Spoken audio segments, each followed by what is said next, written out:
Don't I know you, sir? Don't believe so. I haven't been here in many years. Name's Silas Greaves. Silas Greaves? The bounty hunter? Used to be. What are you doing here in Abilene? Just passing through. Got a little business to take care of. Well, sir, it would be an honor if you would allow me to buy you a beer. Hell, son, it would be my honor to drink it. I'm Molly. Howdy. I'm Dwight. That's Jack and Steve. Ben's behind the bar. Oh, I bet you got some great stories. A couple. Any of them true? Jack, be nice. A few. What about your shootout with Henry Plummer's gang in Bannock, Montana? Is that where you started as a bounty hunter? That's what it says in this here dime novel. Don't believe everything you read in them dime novels, boy. First man I hunted was back when I was riding with Billy the Kid. You knew Billy the Kid? Damn right. That scrawny son of a bitch had no fear. Wouldn't back down for nobody. I heard he collected the 10 stars off any crooked lawmen who crossed him. It was a war, boy. The Lincoln County War. And Billy promised his regulators would take the life of every bastard who helped bushwhack John Tunstall. Kid had a big chip on his shoulder and a hair-trigger temper. Made him dangerous as hell.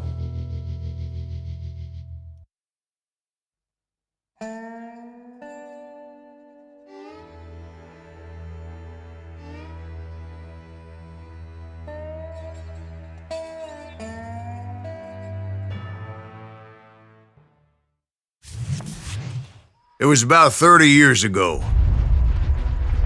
Billy was hiding out in an abandoned farm near Stinking Springs.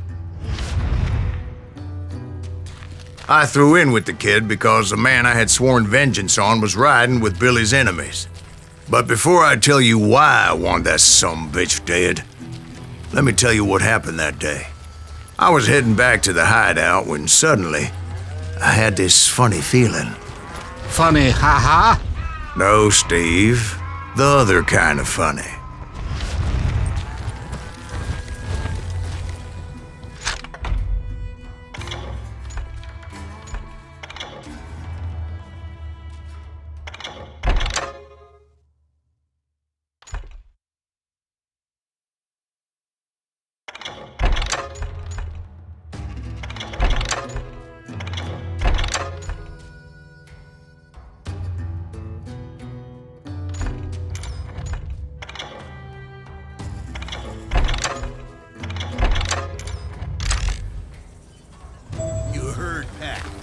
Stay here to keep an eye on the road.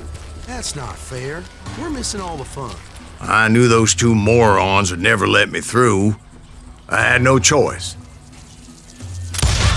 Hell, shoot that sumbitch!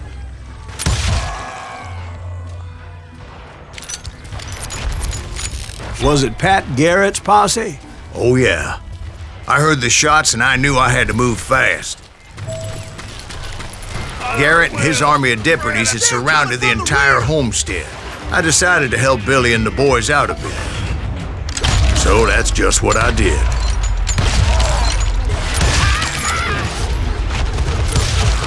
As the governor of New Mexico was paying for the kid's apprehension, Garrett was able to hire every gun hand in Lincoln County.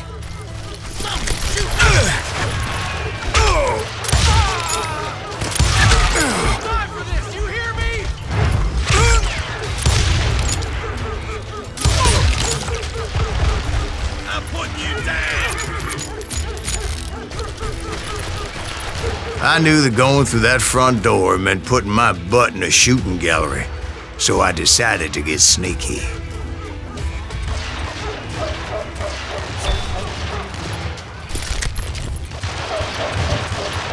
Watch out! He's one of them!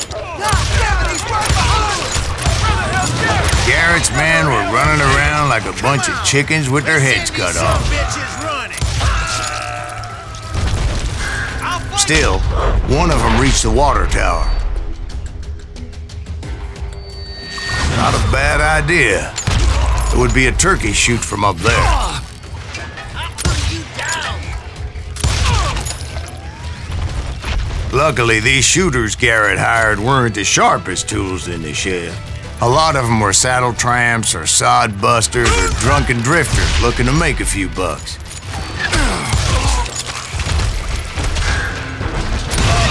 Kill me too? Then, I heard a friendly voice yelling at me from the window. Back door! We'll cover you! Try aiming, you idiots! Truth be told, things weren't much better behind the house. I cut their numbers in half, but that just made the ones that were left twice as mad. They made up for their lack of skill with a seemingly endless supply of ammo. It was a bit of a slog, but I finally fought my way around the back of the house. And like that, I was inside, none the worse for wear. I passed Dirty Dave, and upstairs I found Billy and Charlie Beaudry.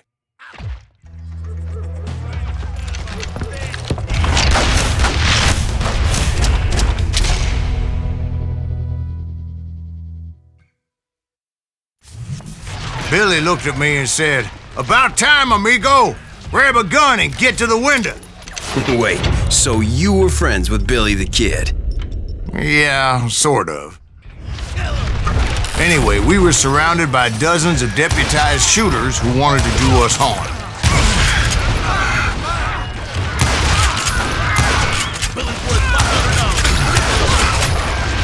I'm telling you, Garrett's men were dropping like flies, but they just kept on coming. I think I got one! Where the hell Garrett going?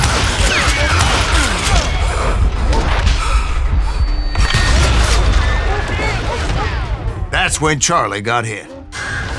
"They're catching us in a crossfire," shouted Billy. "Get to the other side."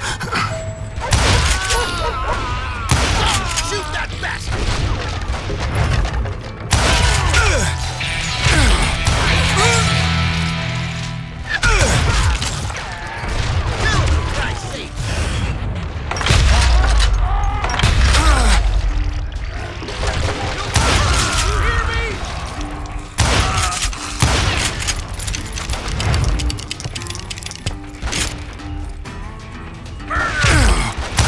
I don't know how many of those cocksuckers I personally put down, but it was pretty clear, even to Billy, that maybe discretion was the better part of valor. What's that mean? It means that it was time to cut and run. "They got a Gatling!" Billy shouted. "Get the horses and bring them round back. I'll draw their attention." He directed that order at me, and I thought, why the hell do I have to do it? Those poor sons of bitches are done for. Many would have fled in my place. But I had that false sense of invincibility that many young men have, like Jack here. What are you saying, old man? Jack, he's just joshing with you now. Yeah, he better be. Mr. Greaves, please continue. Please, call me Silas now. Now, where was I? You were heading for the barn. Right. Making my way past a passel of fallen foes. Sounds like Garrett hired a whole regiment of hired guns.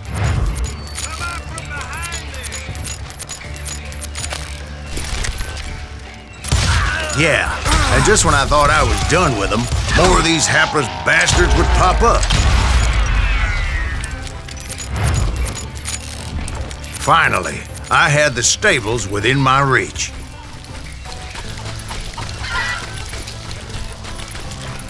And that's when I met Sheriff Pat Garrett. I read that you went toe-to-toe with him, sir. That backstabbing bastard with that tacked-on tin star.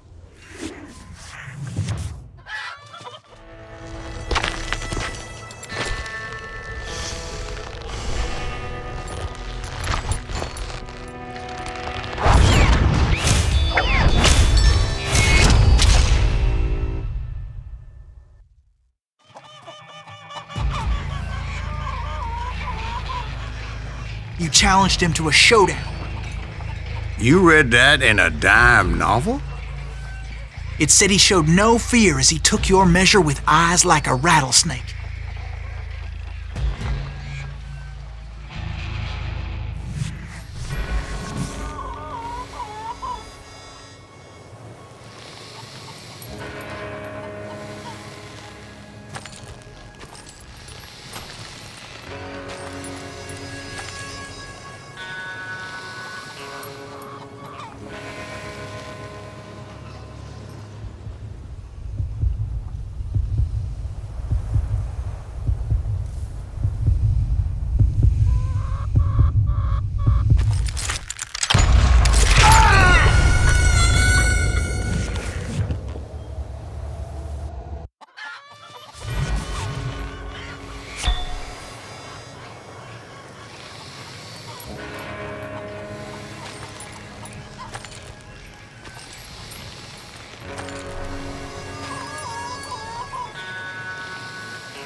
and that you killed him in a fair fight.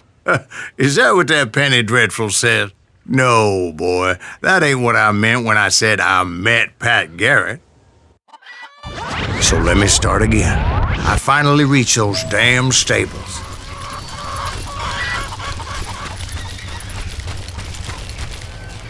And stepped inside, and BAM!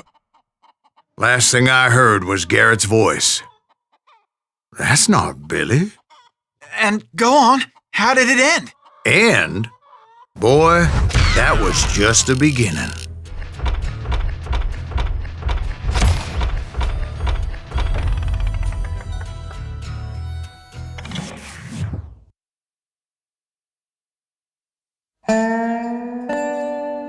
So what happened? Did Garrett arrest you?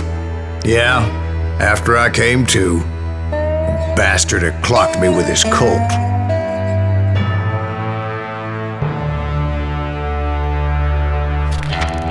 And the kid surrendered?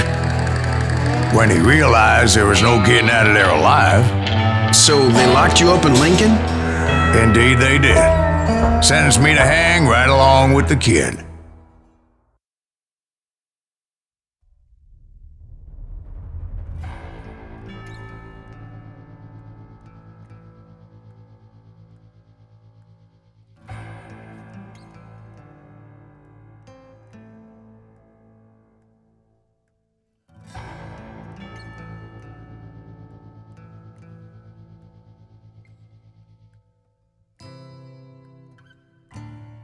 It's important to know that I was only riding with Billy so I could find the bastard I was after.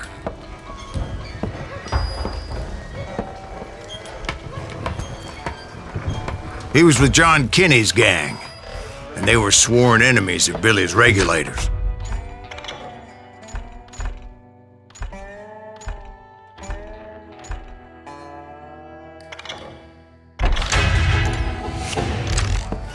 Why were you after him?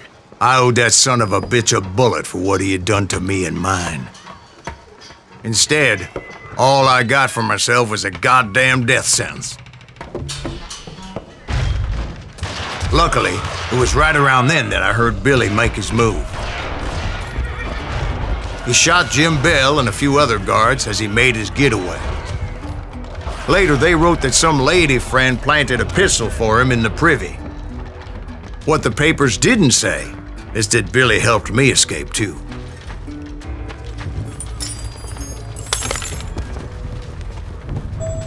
My first order of business was finding a firearm.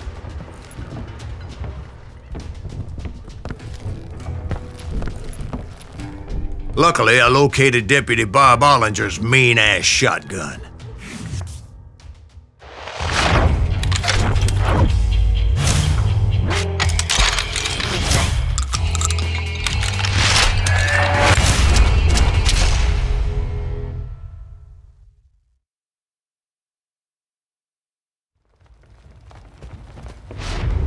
I saw Billy through the window, and he yelled that I should take to the rooftops to make my escape.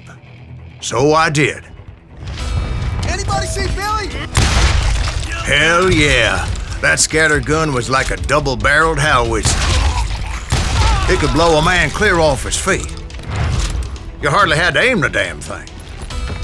Guards were everywhere looking for him. Can't let the kid get away. I had to jump from roof to roof like a damn alley cat. I followed the planks where I could, but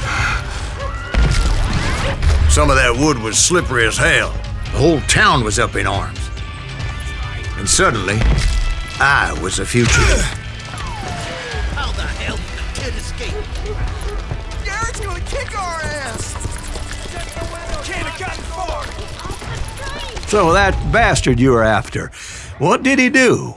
He did me and my family a grievous harm. But I knew if I was ever going to find him, I would need to get my ever-loving ass out of there.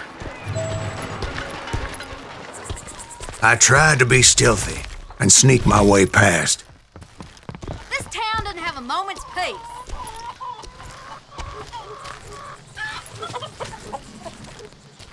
Where'd he get you?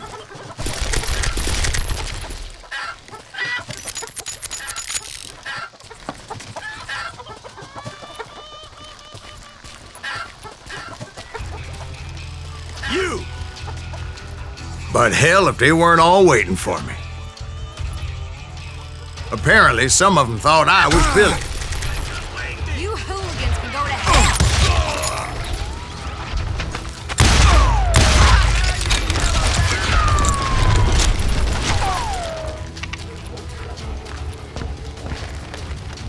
I'll flank him. He's in town somewhere.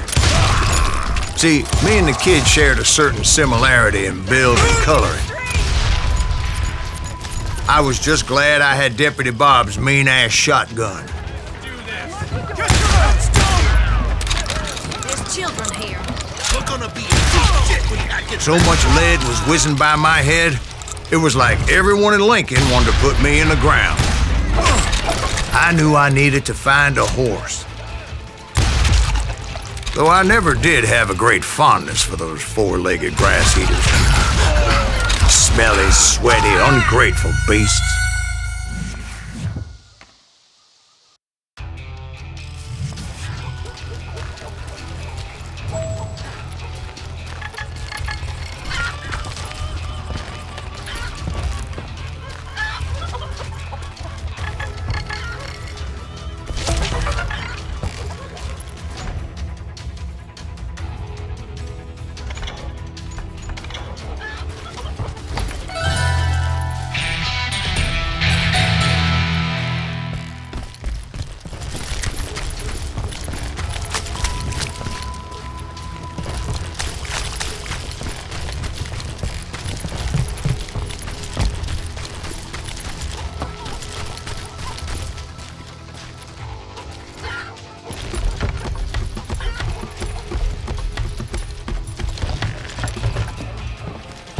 damn town's going to hell in a handbasket.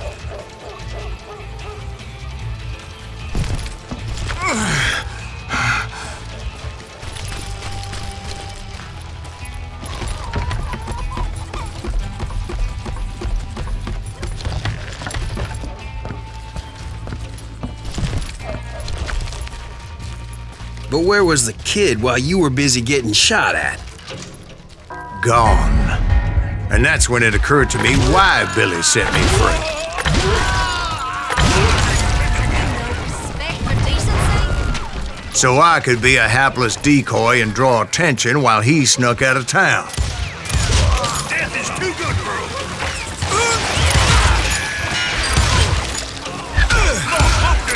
I knew if I made it out of there in one piece, no one would put a price on my head. Because everybody in Lincoln would be dead? No, because they all thought I was Billy, and all that blame would fall on him. Meanwhile, Deputy Bob Ollinger was organizing a posse to put me down. He was already a mean son of a bitch, but he was doubly pissed that I stole his mean-ass shotgun.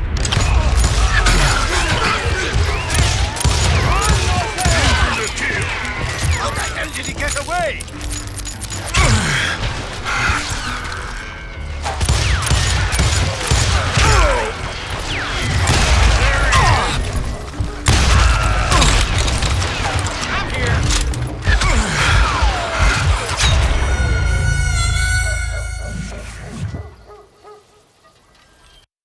I'm indestructible. Oh, you are shit out of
I found what I was looking for.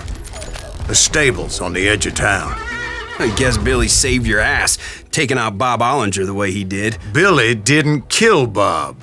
Sure he did. He dispatched him right after he shot Deputy Bell. No, sir. Because Bob came right up behind me, angry as hell that Billy had lit out. "Hello, Bob," I said. "I think you better let me go." And he says, "I don't think so, boy. Not with my shotgun."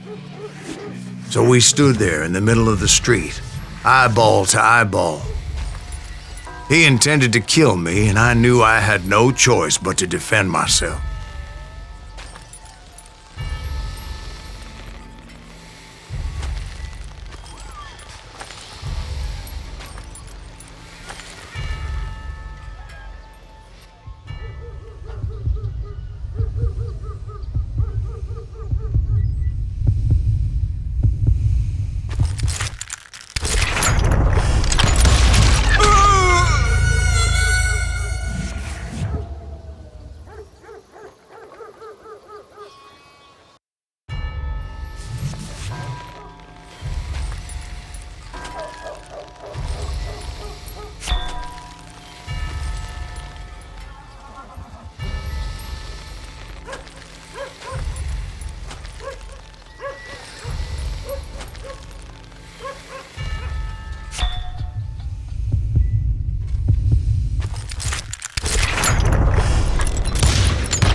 I killed him in a fair fight. Everybody saw I had no damn choice. Well, Lincoln got a mite depopulated that day. Pat Garrett gunned down Billy 3 months later, so his escape was all for naught anyway.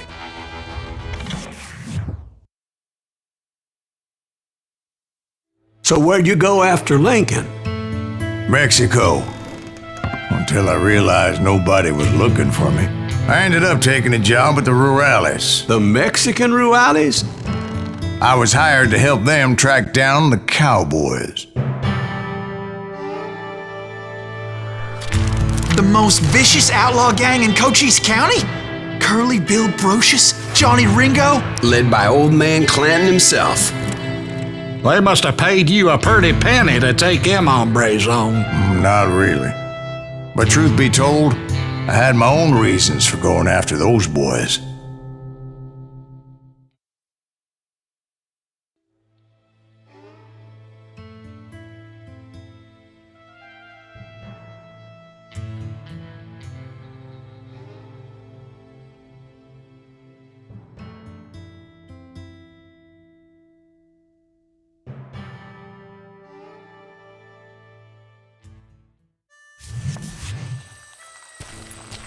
So was the bastard you were after now riding with the cowboys? Roscoe Bob Bryant was his name. Oh. But no, this time it was a different bastard I was after. The aforementioned Mr. Ringo. And yes, he was working for old man Clanton. I came upon them robbing a stagecoach, which wasn't surprising, being they were such murderous thieves and bastards. The bandits wore red scarves, so I knew they worked for the old man. Over there!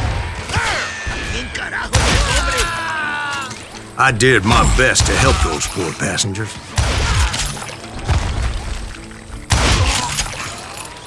Moments later, the attackers were dead, and I checked the stagecoach to see how many passengers were still breathing. None. It was then I wondered if the rocks weren't hiding more bandits. Was that all of them? Or did I just hit the rear guard?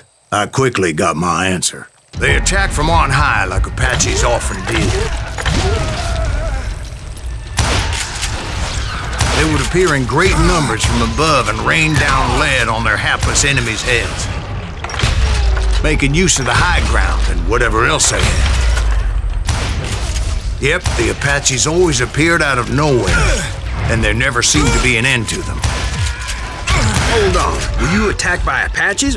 What happened to the cowboys? Did I say they were Apaches? I said Clanton's cowboys attacked me Apache style. I was in a pitched battle, but I was holding my own against an overwhelming enemy force.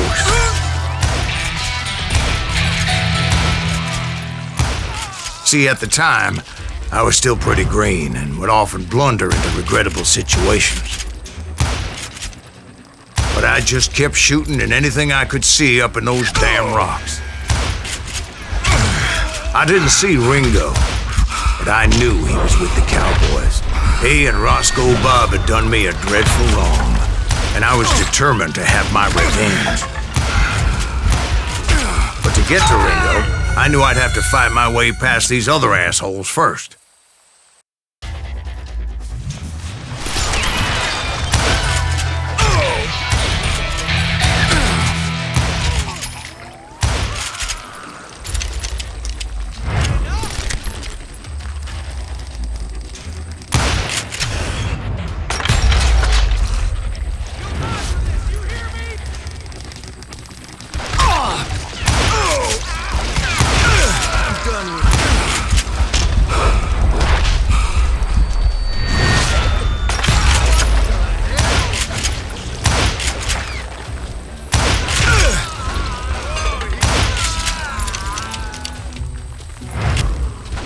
Unfortunately, I was running out of ammo. Another perfect example of my relative inexperience as a hunter of men. I immediately knew that a tactical retreat was called for, as my vengeful fury was much less impressive without the bullets to back it up.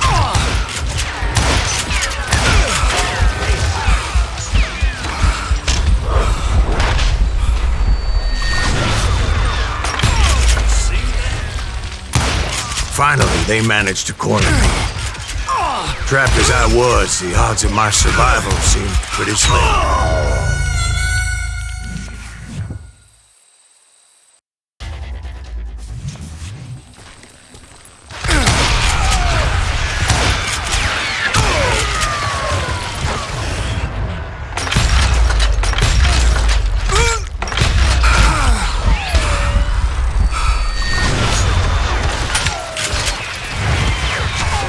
Luckily, serendipity was on my side as I suddenly spotted a way out of my predicament.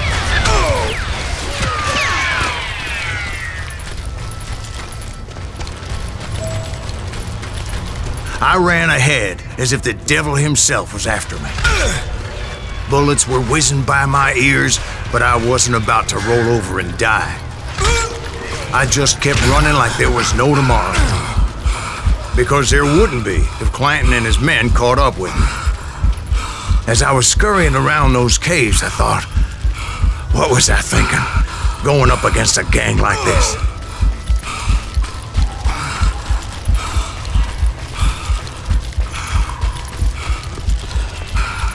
I just kept running, not knowing where the hell I was going. And that's when something miraculous happened. Like manna from heaven. I found the desiccated remains of what looked like an Apache warrior. The old weapon next to him supplied me with some much-needed ammunition.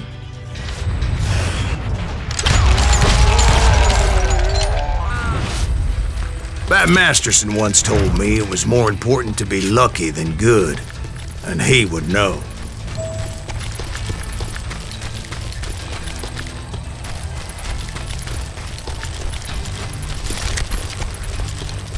And imagine my surprise when I found a fistful of dynamite to go along with that ammo.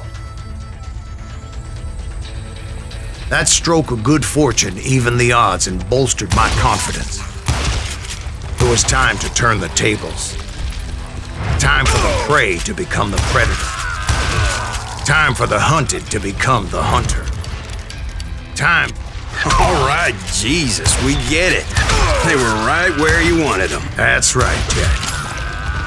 I was done running, and the old man's boys were not expecting that. No, sir. I came at them like a wildcat. My fury knew no bounds. It was finally time for that old man to pay for his sins.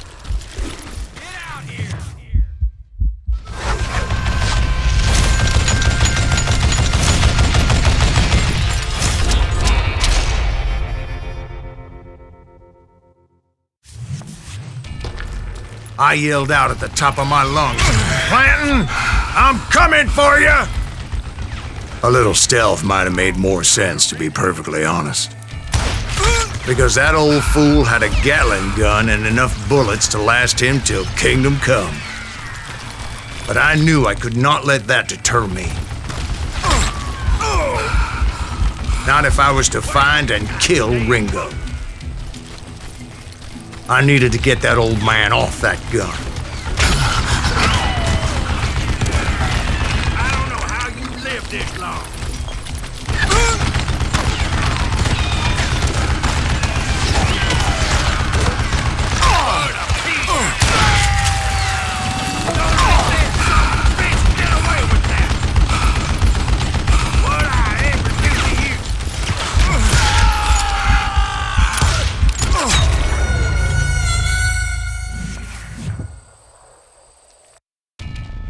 Most everyone thought it was the Ruales who had come up against him in Guadalupe Canyon, but it was just me.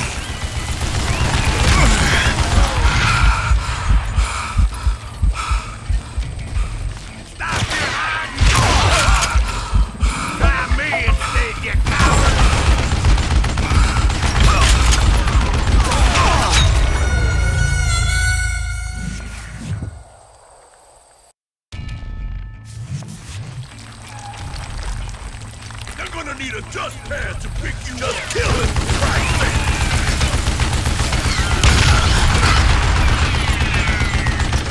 Damn contraption, damn it! Now murderous bastard! Dynamite! I don't know how you lived this long. Give him a dirt neck!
Apparently, one of the cowboys made it out of there alive and told Ike and Billy Clanton that it wasn't a Mexican who took their father's life that day. They just assumed it was one of the Earps, and that little misunderstanding eventually led to that legendary gunfight at the OK Corral.